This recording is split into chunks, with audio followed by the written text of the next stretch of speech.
marami akong na-discovery na talagang hindi magaganda sa farm upon my assumption. Nandoon na yung procurement, yung natalo, tatawagan, pagkatapos yung nanalo, tatawagan, sabihin sa kanya, tanggapin mo na natalo ka sa procurement sa bidding. Meron kaming tao na ilalagay. That's another form of corruption. Meron bang bidding nangyayari na just imagine 1 kilo, ang price niya is 81 pesos.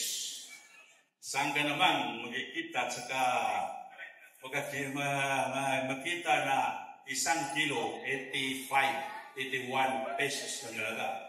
Nadatang ko yun. Kasi meron ng notice to award, saka notice to proceed. Pero I cancel that transaction. And even yung nanalo na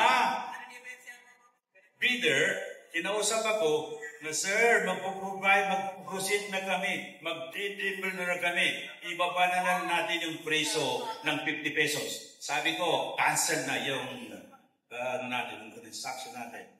Just imagine our president is nahihirapan talaga na ibaba yung bigas ng 20 pesos. Pagkatapos, dito sa farm, magbibid tayo ng 81 pesos.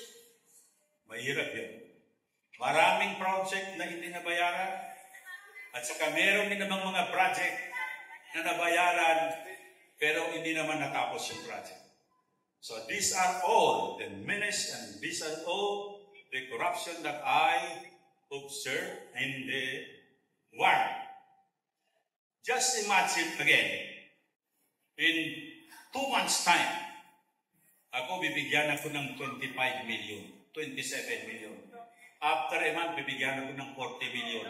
Sabi ko, saan ba yan? At saka saan nanggaling yung pera? At saka sabi ko, wag ninyo akong isali sa mga ganyan. Kung ang pera na yan ay hinahanap mo, at saka na parang nahihirapan kang hanapin, so take it. Huwag mo na akong isali ng pera. Wala akong pinaghirapan sa pera na yan. Bakit dito mo ako? Dito mo ibigay sa akin. That's another form of corruption. So, kailangan titingnan natin yung pangyayari sa atin. Kasi totoo yung sinasabi na yung corruption is siya ang humihila sa atin ng pababa. Ito yung nangyayari sa atin ngayon. Just recently, 1 week ago, may nag-apply ng posisyon.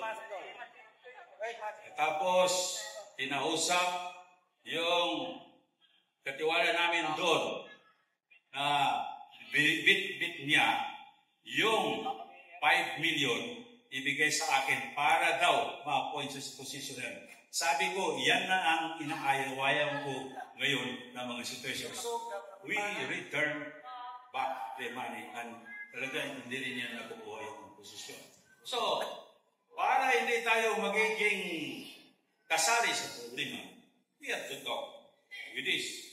Kasi once na ilihit natin ito, we are part of the problem.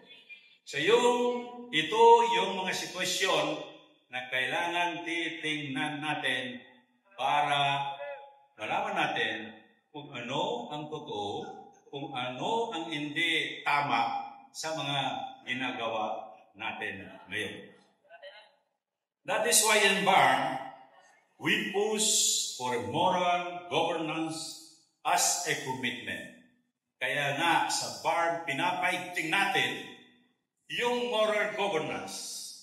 Only that way that we can achieve a clean and honest governance. Pero, palagi kaming nagugulungan sa kay Dato Tukaw Mastura. Paano ito? Ang nangyayari ngayon, mahirap na sitwasyon ito. Pero sabi ko, we have to struggle because this is our mandate to clean the government in order for us to achieve true moral governance. It means, ang ibig sabihin nun, public funds must benefit the people. It means every project must be transparent, every transaction accountable, and every public servant must be reminded that we are here to serve, not to enrich ourselves. Ito yung kailangan natin gawin. Every day in the hearing in the Senate, I really watch what's going on in the Senate and Congress. Binabantayan ko lang. Kasi takot na takot ako na mabanggit yung pangalan ni Congresswoman Dimple Mastura sa mga sitwasyon na gano'n. Pero, good enough, alhamdulillah, kahit ang isang hearing, walang nabanggit na pangalan sa Maguindanao del Sur, del Norte, na may mga ghost project tao. Tinanong lang ako, meron bang ghost, may ghost project ba sa amin, sa inyo? Wala sir, kasi hindi na kailangan i-control yung flood kasi flood doon sa amin hindi makokontrol. So there's no need for us to control the flood. Kaya sa kapuntahan lang, kahit anong gagawin mo, hindi mo makokontrol yung flood. Kaya nga wala tayong flood control dito sa Maguindanao del Norte kasi hindi na kailangan i-control eh. Baha palagi.